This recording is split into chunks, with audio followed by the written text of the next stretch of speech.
होंगे, सिंसियर होंगे पढ़ाई के प्रति, ओनली दो student would be considered in this free spoken English classes that would be held from 2 to 3 PM, 2 से लेकर 3 बजे तक होंगी। बच्चे हाथ दे रहे हैं, बी अटेंटिव। 2 से लेकर 3 बजे तक वो क्लासेस चलेंगी। उन क्लासेस के अंदर केवल वही बच्चे कंसिडर किए जाएंगे जो सीरियस है और सिंसियर है, राइट? ठीक है। और बच्चों अटेंटिव रहो, क्योंकि अटेंटिव और अलर्टनेस में ही जिंदगी जीने का भरपूर मजा है। खूब मेहनत करो, दिलो जान से मेहनत करो, ईमानदार बनो, तभी। अभी मैंने कल परसों एक वीडियो देखी कि एक लड़का बाइक पे रॉन्ग साइड में चल रहा था। हमें कहाँ चलना चाहिए रोड पे? लेफ्ट हैंड पे। वो लेफ्ट की बजाय राइट साइड पे चल रहा था और सामने से एक टेम्पो आया, टेम्पो पे बाइक चढ़ गई और वो उछल के गिरा और कपड़े झाड़ के बाइक लेके चल दिया। सोचो, ये तो भगवान की दया थी कि वो बच गया, वरना मरते देर नहीं लगती। और सबको अटेंटिव रहना चाहिए, क्योंकि बहुत से लोग पी के इधर उधर घूमते हैं, अटरम सटरम तरीके से बाइक चलाते हैं, अगड़म सगड़म तरीके से। ये तरीका अच्छा नहीं है, क्योंकि अगर इंसान कहे आजकल एक ट्रेंड बहुत जबरदस्त चल गया है, इट्स माई लाइफ, मेरी लाइफ है, मैं जो मर्जी करूं, नहीं, गलत है, बिल्कुल गलत सोच है। किसी की अपनी लाइफ नहीं होती। इवन बच्चे के लिए भी, बच्चा क्या, बड़ा क्या, बूढ़ा क्या, हर इंसान के पीछे बेटे 25-25, 50-50 आदमी लगे होते हैं। उसका मामा है, चाचा है, फूफा है, मम्मी है, पापा है, दादा है, दादी है, और अगर शादीशुदा है तो बीवी है, बच्चे हैं, सब कुछ है। तो बेटे बंधा होता है। ये हम सब लोग बंधे हुए हैं, परिवार से बंधे हुए हैं, अपने प्रोफेशन से बंधे हुए हैं। हम ये नहीं कह सकते कि it's my life, it's wrong, completely wrong. तो आपको इसे कहते हैं परसेप्शन, रॉन्ग परसेप्शन, विचारधारा, अवधारणा, इट्स ए रॉन्ग परसेप्शन। ऐसा नहीं होना चाहिए। हमें सबका ध्यान रखना है। कुछ लोग पी के झूमते हैं, न परिवार की चिंता है, न बच्चों की चिंता है, न बीवी की चिंता है, न माँ बाप की चिंता है। ये गलत है। ओके, तो आप लोग शपथ लो कि आप कभी भी बड़े होके ऐसे काम नहीं करेंगे, और कोशिश करो, क्योंकि कुछ तो बच्चे भी बड़ों को सुधार देते हैं ना। एक एग्जांपल देता हूं मैं आपको कि एक छोटा सा बच्चा था 3 साल का, और अभी अभी बोलना सीखा था बहुत अच्छी तरीके से। उसके पापा शराब पीते थे और वो उसकी मम्मी को मार रहे थे। उस छोटी सी बच्ची ने क्या किया? छोटी सी बच्ची ने कहा, पापा आपको क्या हो गया? पापा आप तो राक्षस बन गए। और इतना सुनना था, उस आदमी का दिल अंदर तक दहल गया पूरी तरीके से, आंखों में आंसू आ गए, रोने लगा, थपक थपक के बच्चे की तरह। अपनी बीवी से कहा, आज के बाद मैं दारू को हाथ नहीं लगाऊंगा। और उस दिन से उसने शपथ ली और अपने परिवार को संभाला।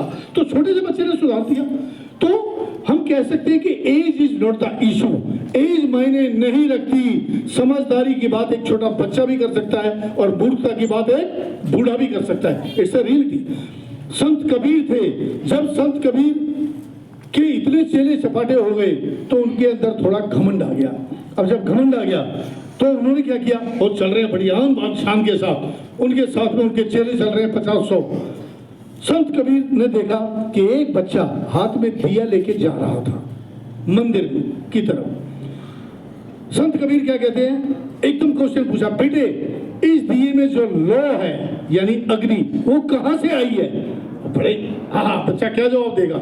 लेकिन बच्चे का जवाब सुनिए ध्यान से कि बेटे इसमें जो अग्नि है, लौ है, ये कहां से आई है?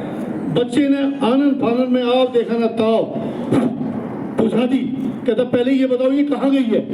और ये जहाँ गई है वहीं से ही आई थी। ये जहाँ गई है वहीं से ही आई थी। तो सोचो, कबीर जी बुद्धिमान या वो छोटा बच्चा बुद्धिमान? छोटा बच्चा बुद्धिमान था ना। सबके अंदर बुद्धि होती है, कोई बेवकूफ नहीं है, कोई गधा नहीं है, कोई डफर नहीं है। और टीचर से ही मेरा नम्र निवेदन है कि बच्चों को कभी भी तू तो डफर है, तू गधा है, इस तरीके के उच्चारण कभी ना करें बच्चों के प्रति, क्योंकि हर बच्चे के अंदर जोश है, जुनून है, बुद्धि है, सब कुछ है। एक चीज ध्यान रखना बेटा कि उम्र के साथ साथ जैसे जैसे उम्र बढ़ती है सब कुछ बढ़ता जाता है। बच्चे के, छोटे बच्चे के, मेरी गुड़िया है, छोटे से हाथ, छोटे से पैर, छोटा सा मुंह, छोटी सी नाक, सब कुछ छोटे छोटे छोटे छोटे छोटे हैं। और धीरे धीरे उम्र के साथ बढ़ते जाते हैं। आज आपके जितने लंबे हाथ हैं, जितने लंबे पैर हैं, क्या बचपन से ऐसे ही थे? नहीं, सब बढ़ते हैं, पूरा शरीर बढ़ता चला जाता है, पूरा शरीर। लेकिन दिमाग एक ऐसी चीज है, ये डेवलप किया जाता है, ये डेवलप किया जाता है। इसका विकास इंसान खुद करता है। और जितना हम पढ़ेंगे, लिखेंगे, मेहनत करेंगे, ईमानदारी से आगे बढ़ेंगे, ये बढ़ता चला जाएगा। चिंकी, आपके सामने एक एग्जांपल देता हूं चिंकी का। जिन दिनों ऑनलाइन क्लासेस चल रही थी कोरोना में, ऑनलाइन क्लास में ये लड़की, मैं ये कहूंगा कि बिल्कुल जो टफर बच्चे होते हैं ना, उनमें आती थी, बड़ी देर से इसे समझ आता था। लेकिन मैंने इसे ऑनलाइन में मैथमेटिक्स कराना शुरू किया, इसको मैथमेटिक्स समझ आना शुरू हो गया। और आज ये हमारे अच्छे और इंटेलिजेंट बच्चों में गिरी जाती है नहीं? ओके, तो बेटे जब मोटिवेशन मिलती है ना, प्रेरणा मिलती है, प्रोत्साहन मिलता है, तो अच्छे बच्चे सब बन सकते हैं। सबके अंदर दिमाग है। छोटे छोटे बच्चे कैसे पोएम हमारे यहाँ से बोलते हैं, देखा है आपने? देखा है ना? तो सब बच्चे आगे बढ़ो, और खासतौर से वो बच्चे अपने आप मेरे पास आएंगे जो बहुत दिनों बाद आए। ओके, एग्जाम के लिए सिर्फ एग्जाम क्या दोगे? जब तुम पढ़े ही नहीं हो तो एग्जाम क्या दोगे? सोचने वाली बात है। एग्जाम में फेल होगे। अगर 15-15, 20-20 दिन, एक महीना छुट्टी भी है, तो वो एग्जाम क्या देंगे? उनकी खिंचाई होगी आज। ओके, अपने आप वो आ जाए, वरना मुझे क्लास से बुलाने पड़ेंगे। नाम मात्र के हैं, नाम मात्र के, सारे बच्चे नहीं हैं, हमारे बच्चे बहुत अच्छे हैं, और एक रेगुलर रहेंगे, छुट्टी नहीं करेंगे बिल्कुल भी। ओके बच्चों, आज के लिए इतना ही काफी है। Thank you very much.